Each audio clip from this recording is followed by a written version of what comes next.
नमस्कार दोस्तों, आप सभी का स्वागत है कहानी केंद्र में। मेरा नाम है मलय भट्टाचार्य। आज आप सुनेंगे मुंशी प्रेमचंद द्वारा लिखी कहानी परीक्षा। दोस्तों, मुंशी प्रेमचंद ने परीक्षा नाम से 2 कहानियां लिखी। दोनों कहानियों के शीर्षक एक हैं, मगर दोनों अलग अलग समय पर लिखे गए हैं और दोनों के कथ्य बिल्कुल अलग अलग हैं। मैं अपने श्रोता बंधुओं के लिए ये दोनों कहानियां परीक्षा 1 और परीक्षा 2 के शीर्षक से सुनाऊंगा, ताकि समझने में सरल हो सके। तो आज सुनिए परीक्षा 2। नादिर शाह की सेना ने दिल्ली में कत्लेआम कर रखा है। गलियों में खून की नदियां बह रही हैं। चारों तरफ हाहाकार मचा हुआ है। बाजार बंद है। दिल्ली के लोग घरों के द्वार बंद किए जान की खैर मना रहे हैं। किसी की जान सलामत नहीं है। कहीं घरों में आग लगी हुई है, कहीं बाजार लुट रहा है। कोई किसी की फरियाद नहीं सुनता। रईसों की बेगमें महलों से बाहर निकाली जा रही हैं और उनकी बेहुरमती की जा रही है। ईरानी सिपाहियों की रक्त पिपासा किसी तरह नहीं बुझती। मानव हृदय की क्रूरता, कठोरता और पैशाचिकता अपना विकरालतम रूप धारण किए हुए है। इसी समय नादिर शाह ने बादशाही महल में प्रवेश किया। दिल्ली उन दिनों भोग विलास का केंद्र बनी हुई थी। सजावट और तकल्लुफ के सामानों से रईसों के भवन भरे रहते थे। स्त्रियों को बनाव सिंगार के सिवा कोई काम ना था। पुरुषों को सुख भोग के सिवा और कोई चिंता न थी। राजनीति का स्थान शेरो शायरी ने ले लिया था। समस्त प्रांतों से धन खींच खींच कर दिल्ली आता था और पानी की तरह बहाया जाता था। वेश्याओं की चांदी थी। कहीं तीतरों के जोड़े होते थे, कहीं बटेरों और बुलबुलों की पालियां ठनती थीं। सारा नगर विलास निद्रा में मग्न था। नादिर शाह शाही महल में पहुंचा तो वहां का सामान देखकर उसकी आंखें खुल गईं। उसका जन्म दरिद्र घर में हुआ था। उसका समस्त जीवन रणभूमि में ही कटा था। भोग विलास का उसे चस्का न लगा था। कहां रण क्षेत्र के कष्ट और कहां ये सुख साम्राज्य। जिधर आंख उठती थी उधर से हटने का नाम न लेती थी। संध्या हो गई थी। नादिर शाह अपने सरदारों के साथ महल की सैर करता और अपनी पसंद की चीजों को बटोरता हुआ दीवाने खास में आकर कार चोबी मसनद पर बैठ गया। सरदारों को वहां से चले जाने का हुक्म दिया। अपने सब हथियार खोल कर रख दिए और महल के दरोगा को बुलाकर हुक्म दिया, मैं शाही बेगमों का नाच देखना चाहता हूं। तुम इसी वक्त उनको सुंदर वस्त्राभूषणों से सजाकर मेरे सामने लाओ। खबरदार, जरा भी देर ना हो। मैं कोई उज्र या इनकार नहीं सुन सकता। दारोगा ने ये नादिर शाही हुक्म सुना तो होश उड़ गए। वे महिलाएं जिन पर कभी सूर्य की दृष्टि भी नहीं पड़ी, कैसे इस मजलिस में आएंगी। नाचने का तो कहना ही क्या। शाही बेगमों का इतना अपमान कभी ना हुआ था। हा नरपिशाच, दिल्ली को खून से रंग कर भी तेरा चित्त शांत नहीं हुआ। मगर नादिर शाह के सम्मुख एक भी शब्द जबान से निकालना अग्नि के मुख में कूदना था। सिर झुकाकर आदाब बजा लाया और आकर रनिवास में सब बेगमों को नादिर शाही हुक्म सुना दिया। उसके साथ ही ये इत्तला भी दे दी कि जरा भी तामुल ना हो, नादिर शाह कोई उज्र या हीला ना सुनेगा।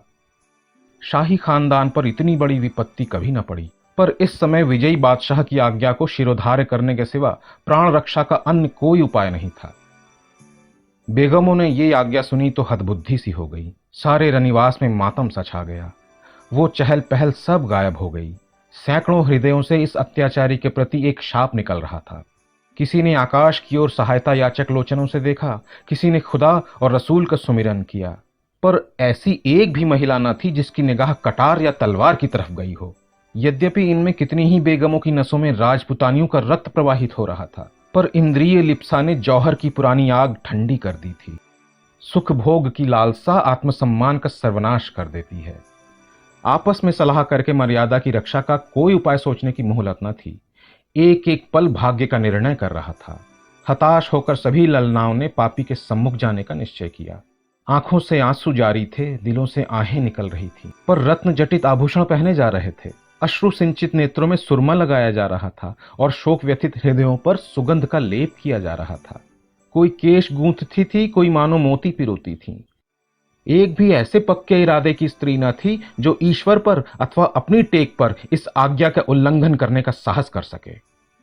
1 घंटा भी गुजरने ना पाया था कि बेगमात परे के परे आभूषणों से जगमगाती, अपने मुख की कांति से बेले और गुलाब की कलियों को लजाती, सुगंध की लपटें उड़ाती, छम छम करती हुई दीवाने खास में आकर नादिर शाह के सामने खड़ी हो गईं।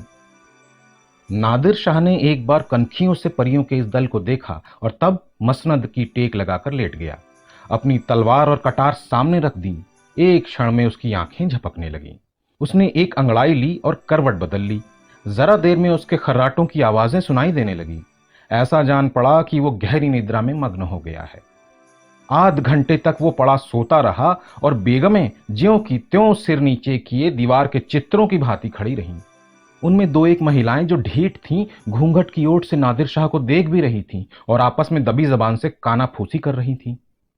कैसा भयंकर स्वरूप है, कितनी रणोन्मत्त आंखें हैं, कितना भारी शरीर है, आदमी काहे को है, देव है देव। सहसा नादिर शाह की आंखें खुल गईं।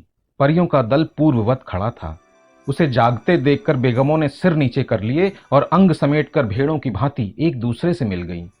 सबके दिल धड़क रहे थे कि अब ये जालिम नाचने गाने को कहेगा, तब कैसे क्या होगा। खुदा इस जालिम से समझे। मगर नाचा तो ना जाएगा, चाहे जान ही क्यों ना चली जाए। इससे ज्यादा जिल्लत अब न सही जाएगी।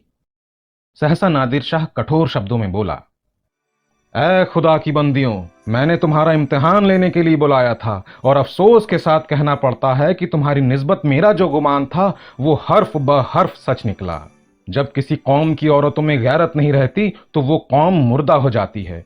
देखना चाहता था कि तुम लोगों में कुछ गैरत बाकी है या नहीं, इसलिए मैंने तुम्हें यहां बुलाया था। मैं तुम्हारी बेहुरमती नहीं करना चाहता था। मैं इतना ऐश का बंदा नहीं हूं, वरना आज भेड़ों के गल्ले चराता होता। न इतना हवस परस्त हूं, वरना आज फारस में सरोद और सितार की ताने सुनता होता, जिसका मजा मैं हिंदुस्तानी गाने से कहीं ज्यादा उठा सकता हूं।